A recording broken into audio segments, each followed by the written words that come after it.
Hey guys, so I wanted to talk to you today about what labels are you answering.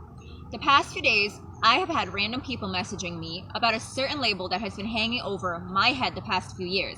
A label that I refuse to answer to anymore because that is not the label God has placed over my life.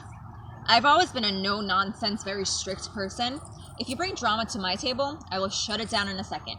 But I will never intentionally go out there causing issues for anyone else. However, my approaches to handling situations in the past sometimes has been from a place of bitterness, insecurity, stepping out of God's will for my life, and hurt. Hurt people.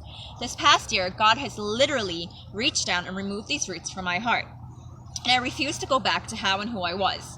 There is a freedom and joy that comes with the love and grace of God when we come to full repentance. That does not mean we won't be tempted, but that is where we take a good look at who we were and who we are now because of God giving us our breakthrough. So I ask you today, what labels has been placed over your life by haters that you have been answering based on things you have done in your past? In your past, did you struggle with drugs, alcohol, lust, suicide, depression, gossip, slander, being dramatic, or anything else? Those are not labels from God. Those are labels from the enemy. If God has freed you from your past, do not let haters keep bringing up your past and a label over your life. That does not exist.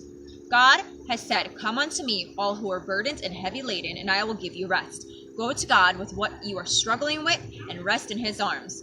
Do not answer to the labels of this world. Answer to the labels God has placed on your life.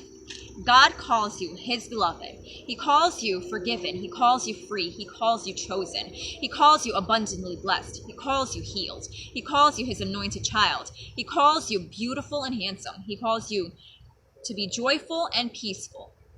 Do not let haters keep labeling you. Ignore and keep walking knowing that God has freed you from your past, that is over. Walk freely under the labels God has placed over your life. Strive to stay positive, nonsense-free, and joyfully on the path God has prepared for you.